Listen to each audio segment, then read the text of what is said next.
Hello everyone and welcome to Edutap. आप सभी का स्वागत है in this 12th revision class for the FM component. और हम मॉड्यूल बी की डिस्कशन आपके साथ यहाँ पर कंटिन्यू करने जा रहे हैं। जो क्वेश्चंस आज मैं हम आपके साथ लेकर आया हूँ, these questions are basically related to the chapter of preparation of final accounts. तो इस चैप्टर की डिवीजन हमारी इन एमसीक्यूज के साथ हो जाएगी without any delay. Let us start. Question number 1 देखिए, which one of the following is correct about the methods of valuation of closing stocks permitted by the Indian Accounting Standard number 2। So Indian Accounting Standard 2 जो है वो हमें बताता है कि valuation कैसे की जाएगी हमारे इन्वेंट्री की। इन्वेंट्री यानी कि जो स्टॉक्स कंपनी के पास रखे हुए हैं जिनको सेल करना है फ्यूचर में in order to make profits, तो ये वैल्यूएशन उस इन्वेंट्री की कैसे होगी। So it permits use of only LIFO method, that is last in first out method for inventory valuation, or it permits use of only FIFO method for inventory valuation, or it permits use of FIFO or weighted average method also for inventory valuation, या फिर it is silent about the methods of valuation of closing stocks. So जब भी किसी company को last में अपने year के accounting period का जब एंड हो रहा है उसके बाद अपनी जो फाइनेंशियल स्टेटमेंट्स बनानी होती हैं, तो वहाँ पर आपको दिखाना पड़ता है कि आपके पास कितना स्टॉक जो है वो पड़ा हुआ है, उसकी क्या वैल्यू है। ये सारी चीज़ें आपको अपनी बैलेंस शीट के अंदर शो करनी होती हैं। तो जो भी स्टॉक आपके पास पड़ा हुआ है उसकी वैल्यूएशन कैसे होगी, इंडियन अकाउंटिंग स्टैंडर्ड इस बारे में कहता है कि या तो आप first in first out method use करिए, यानी कि जो स्टॉक आपने पहले खरीदा है उस स्टॉक को पहले आप विथड्रॉ कर रहे हैं ऐसा माना जाएगा। तो यहां पर आपके जो स्टॉक की वैल्यूएशन है वो जो रिसेंटली परचेज्ड स्टॉक्स है उसके बेसिस पे आपकी इन्वेंट्री की वैल्यूएशन की जाएगी। दूसरा तरीका क्या है कि वेटेड एवरेज मेथड, कि आपके पास जो स्टॉक पड़ा हुआ है उसमें किस टाइम का कितना स्टॉक आपके पास रिमेनिंग है उसके हिसाब से आप उसकी प्राइस कैलकुलेट कर सकते हो। सो ये दोनों मेथड्स आपको अलाउड होते हैं इंडियन अकाउंटिंग स्टैंडर्ड 2 के अंदर। आपको याद रखना है that you can either use the first in first out or FIFO method or the weighted average method for calculation of inventory valuation. ठीक है, नेक्स्ट देखिए question number 2। Which one of the following entries in the ledger is made without any financial transaction? कोई financial transaction, कोई exchange ना हो और तब भी हमें एंट्री लेजर के अंदर करनी पड़े, ऐसा कौन सा इवेंट होगा। Purchase of raw material during the year, साल में जब रॉ मटेरियल खरीदा जाएगा तो ऑब्वियसली फाइनेंशियल ट्रांजैक्शन होगी। रॉ मटेरियल लेंगे और उसके बदले में पैसे हम लोग देंगे किसी सप्लायर को। Sale of goods on credit during the year, जब भी सेल ऑफ गुड्स क्रेडिट पे होता है तब भी उसे फाइनेंशियल ट्रांजैक्शन माना जाता है, क्योंकि आपने जो गुड्स हैं वो बेच दिए हैं। हालांकि एक्चुअल कैश पेमेंट आपको रिसीव नहीं हुई है, लेकिन स्टिल आपको एक प्रॉमिस रिसीव कर लिया है कि आपको ये पेमेंट फ्यूचर में कर दी जाएगी, तो it is still a financial transaction. Next, discounts receive during the year, discount जो है वो तभी रिसीव किए जाते हैं जब भी कोई फाइनेंशियल ट्रांजैक्शन कंप्लीट होती है। Last is depreciation during the year, तो आप समझ सकते हो depreciation is not basically a financial transaction.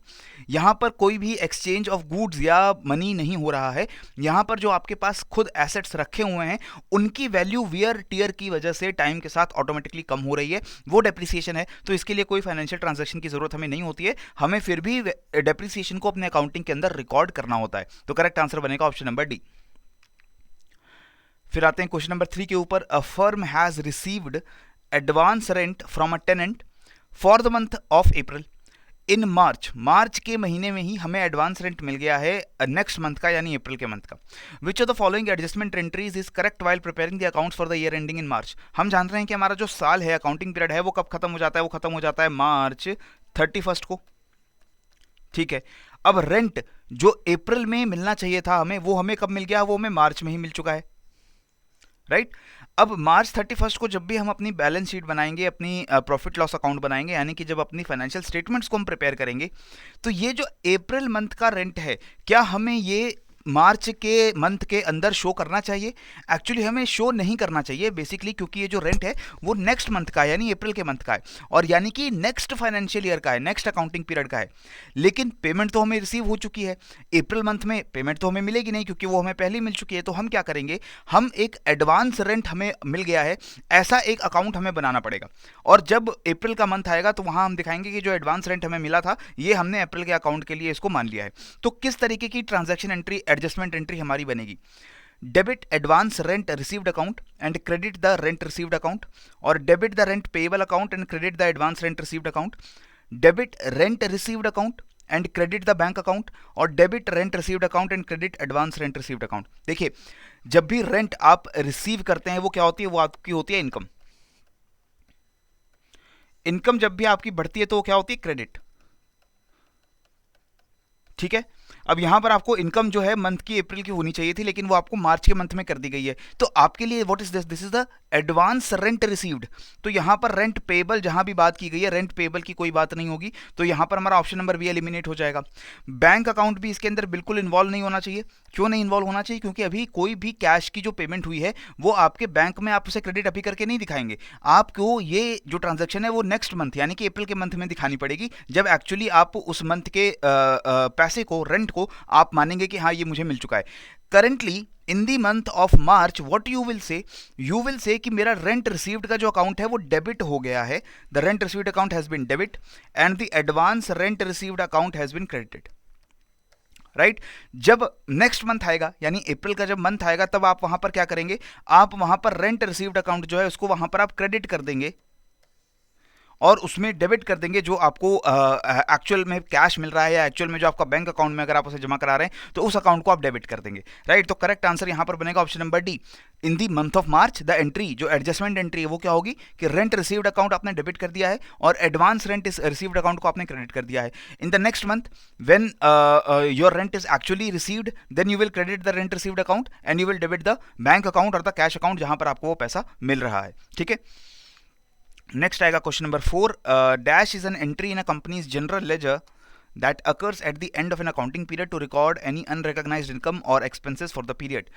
जब भी हमारा साल का अकाउंटिंग पीरियड खत्म होता है तो उसके एंड में हम अपनी जितनी भी हमारी लेजर एंट्रीज हैं उसके अंदर कुछ एडजस्टमेंट हमें करनी पड़ती है। जैसे अभी हमने लास्ट क्वेश्चन के अंदर ही देखा कि आपको कई बार एडवांस पेमेंट हो जाती है, कई बार ऐसी पेमेंट है जो आपको उस ईयर में करनी चाहिए थी लेकिन अभी तक आपने नहीं किया है, आप उसको नेक्स्ट ईयर में करेंगे। लेकिन अकाउंट्स के अंदर तो दिखाना पड़ेगा कि ये जो भी आपको पेमेंट करनी है वो करंट अकाउंटिंग पीरियड की ही है, भले उसकी एक्चुअल पेमेंट आप नेक्स्ट ईयर में करें। तो ये जितनी भी एंट्रीज ऐसी बनाई जाती हैं किसी भी अनरिकॉग्नाइज्ड इनकम को रिकॉर्ड करने के लिए या एक्सपेंस को रिकॉर्ड करने के लिए, वो होती है हमारी adjustment entry, pending entry, closing entry या contra entry. This is basically your adjustment entries. ठीक है, ये होते हैं एडजस्टमेंट। जब भी हम अपने इनकम्स को या एक्सपेंसेस को एडजस्ट करते हैं for the current accounting period तो वो हमारी एडजस्टमेंट एंट्रीज बनती हैं। Next is question number 5। Which among the following statement is incorrect. गलत स्टेटमेंट क्या है यहां पर? Indian Accounting Standard 1 requires that financial statements must be prepared using the accrual basis of accounting। Yes, accrual basis आपको याद रखना है, यही एक ऐसा बेसिस है जो अकाउंटिंग में all over the world use किया जाता है। एक दूसरा बेसिस होता है कैश बेसिस। कैश बेसिस हम यूज़ नहीं करते हैं, अकाउंटिंग स्टैंडर्ड्स के अंदर भी इसको यूज़ नहीं करते हैं, लेकिन जो बहुत छोटे बिजनेसेस होते हैं जिनका जो स्केल ऑफ ऑपरेशन है वो बहुत छोटा है, वो लोग कैश बेसिस के को यूज़ कर सकते हैं अपनी अकाउंट बुक्स मेंटेन करने के लिए। लेकिन all over the world corporates हों, बैंक्स हों या कोई भी बड़े ऑर्गेनाइजेशन हों, they are using the accrual basis of accounting. Right, adjustment entries are made prior to preparing the financial statements. Financial statements को बनाने से पहले हम एडजस्टमेंट एंट्रीज करेंगे। यस, बिल्कुल, एडजस्टमेंट एंट्रीज जो हैं वो फाइनेंशियल स्टेटमेंट्स को बनाने से पहले ही करनी पड़ेंगी ताकि जो करेक्ट इन्फॉर्मेशन है वो फाइनेंशियल स्टेटमेंट्स के अंदर रिफ्लेक्ट हो। फाइनेंशियल स्टेटमेंट्स को बनाने के बाद एडजस्टमेंट एंट्रीज करने का तो कोई फायदा नहीं है। ठीक है, accrual accounting is based on the revenue recognition principle। Yes, it is based on revenue recognition, that our revenue is recognized when the right to receive that revenue is acquired। जब भी आपने कोई गुड बेच दिया, भले आपको cash receive नहीं हुआ है, लेकिन जैसे ही आपने वो गुड्स बेचे आपके पास राइट आ गया है कि आपको पेमेंट मिलनी चाहिए, तो ये पेमेंट आपकी एक्रूअल बेसिस के हिसाब से चलती है। ठीक है, तो सी स्टेटमेंट भी सही है।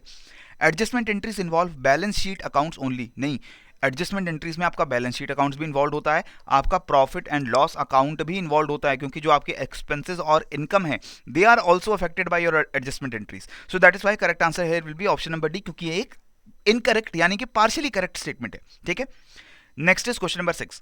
विच of the following statement is incorrect regarding the objective of inventory valuation. Inventory valuation करना पड़ता है हमें, उसके हिसाब में क्या यहाँ पर गलत लिखा हुआ है?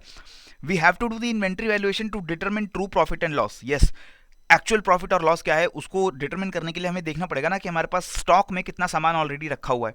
अगर मैंने 1000 पेन खरीदे थे और उसमें से मैंने 500 पेन बेच कर ही अपनी इनकम जो है जनरेट की है, तो अगर मुझे ट्रू प्रॉफिट एंड लॉस जानना है तो मुझे सिर्फ ये देखना पड़ेगा कि जो मैंने 500 पेन जो मैंने बेचे हैं वो कितने रुपए में खरीदे थे और कितने रुपए में उनको बेचा है, तो उसी से मेरा प्रॉफिट जनरेट होगा।